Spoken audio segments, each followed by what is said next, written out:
Good evening, everyone. We are back at Magic Kingdom for Disney's After Hours. Yeah, so we're actually here a little bit early. The event, they started letting you in at 7 for a 9 p.m. start time. So we grabbed a quick fast pass to Buzz Lightyear's Space Ranger Spin.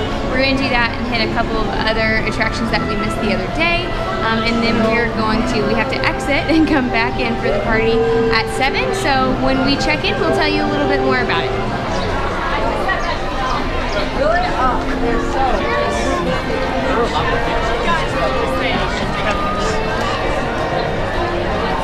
This is the before.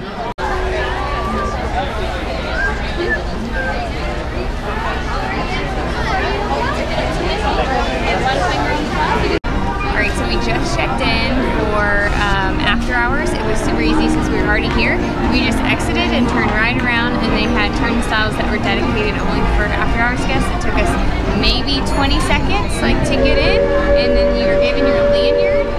So it says what date and time, says what's included, your beverages, your ice cream, your popcorn, and then they gave you kind of like a times guide, but it tells you which attractions are open, and then also where to find your food and beverage, and where stores will still be available. I'm not sure we're going to spend much of our 3 hours shopping, but just in case, we know where to go. So just a couple of details on the event.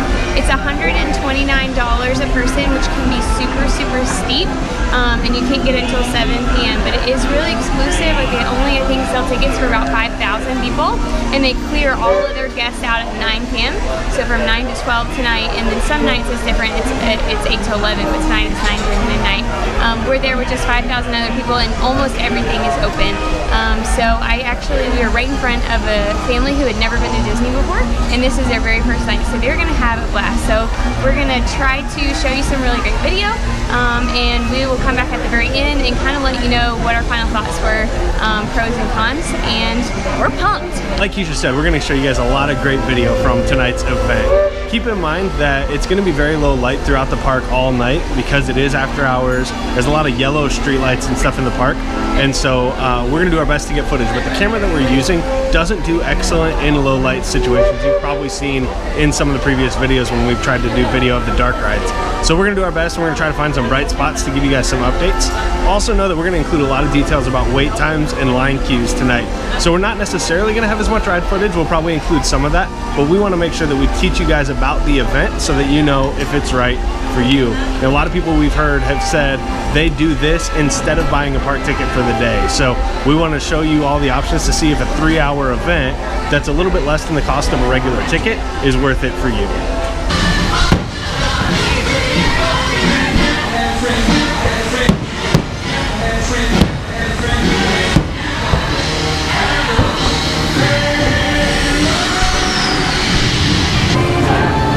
So we just full sprinted to try to get Dumbo to get on during the fireworks. We'll see if we can do it.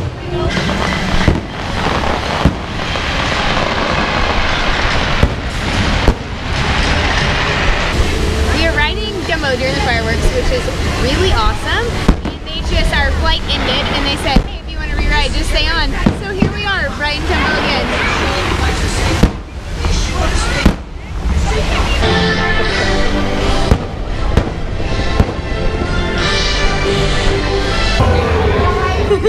So we're on the Barnstormer, which we've never done before because it's a kid's roller coaster, and it's a tight squeeze. Barely fit on together. But we've got a list. We got to check off the list, you know.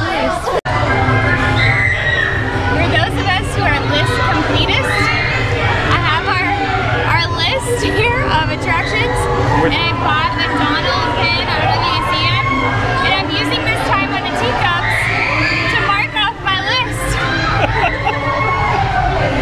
It's 9 o'clock right now, and because we were able to see both of the projection and fireworks shows at Magic Kingdom early in the week, we went ahead and started riding some rides with low lines. So we've already done 6 attractions in this first hour and a half or so.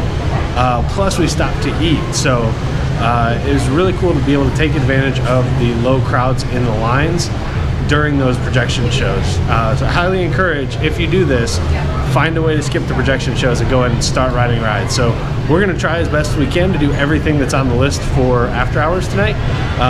We'll see what's next.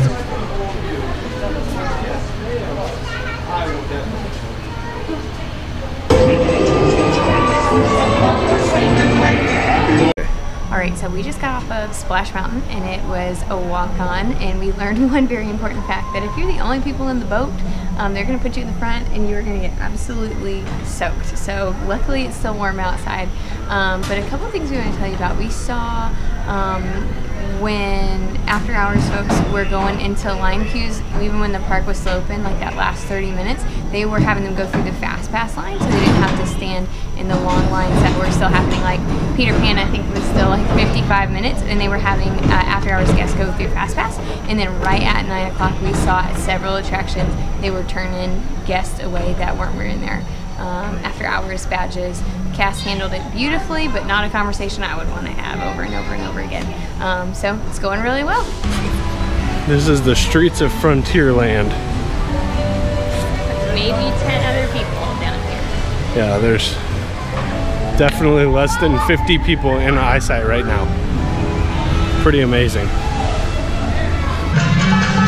Now it's time for the magic carpets of Aladdin. Woo-hoo! So we just got off Seven Dwarfs Mine Train. We waited about 12 minutes for that ride. It was posted at 20, and so that was pretty good. Now we're trying to figure out what we want to do next. It's getting kind of late. It's about 10:45, and so we want to look at the list to make sure we don't miss anything. But Seven Dwarfs Mine Train at 12 minutes was by far the longest wait. Almost everything else that we've done has been just walk-on, so pretty awesome so far.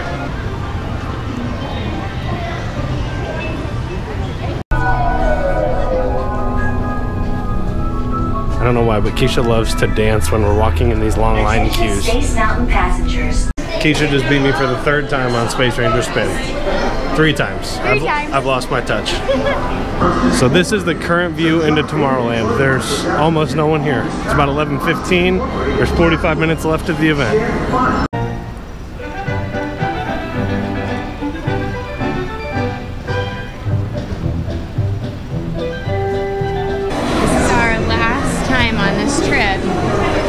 On my very favorite ride.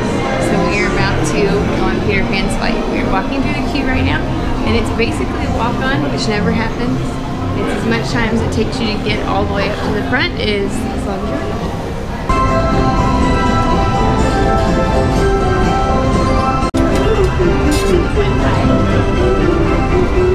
Oh my gosh, we're really starting to trot now.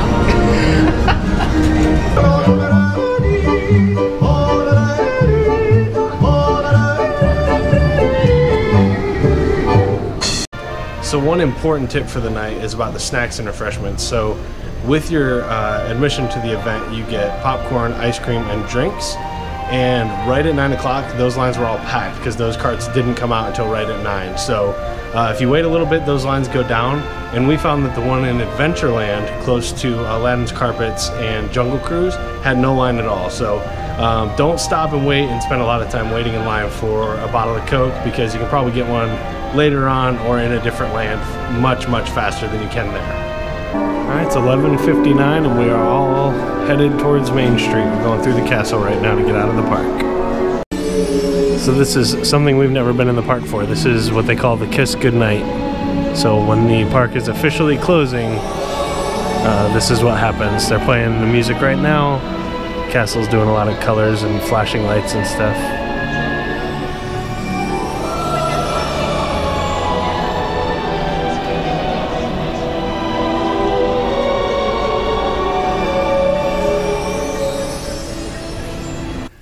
Alright, so we just got back to the resort from after hours, and we want to give you guys some final thoughts, even though we are super tired. It's like 1:15 in the morning, and we went really hard for the last like 4 or 5 hours. So couple things. The first one, it was really awesome. We both really enjoyed the experience. We were talking about it on the way over here, and wanted to share a couple of quick things with you. The first one is that we got to, and I know with the footage you couldn't really probably keep up with everything that we were doing, but we got to do 20 rides on 17 different attractions in the 3 hours of just the actual event. So that's from 9 to midnight. So that was a lot. Got a lot accomplished there, so you can see why we're tired. But then, because you get in at 7 p.m., if you add that extra time in there, we probably wound up doing about 25 things, plus picked up dinner, plus stopped, I think, 3 times for snacks. Yeah. We were trying to get our money's worth on snacks.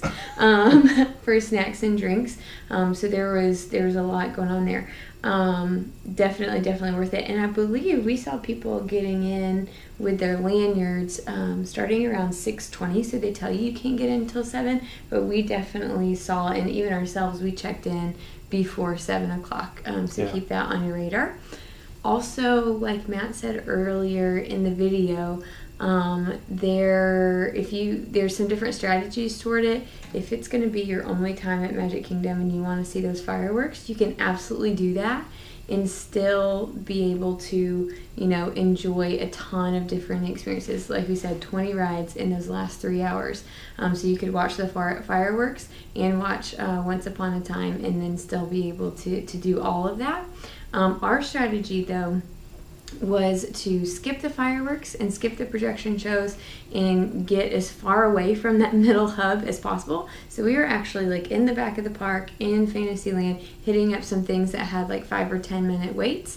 So we got to pack on a lot of extra attractions and extra rides during that time frame. Yeah, and once 9 o'clock hit, for those first few minutes when there was still a line of regular guests, they were putting the event guests in the Fast Pass line. So especially for like Peter Pan's Flight and Seven Dwarfs Mine Train, you could get in the Fast Pass line right there at the beginning of the event. And then they got a line, so they were like a 30-minute wait for the first hour or so of the event. But as the night went on, they were much shorter lines. So by the end of the event, like after 11 o'clock, we rode Seven Dwarfs Mine Train twice with like a 10 or 12-minute wait, and we walked onto Peter Pan's Flight twice.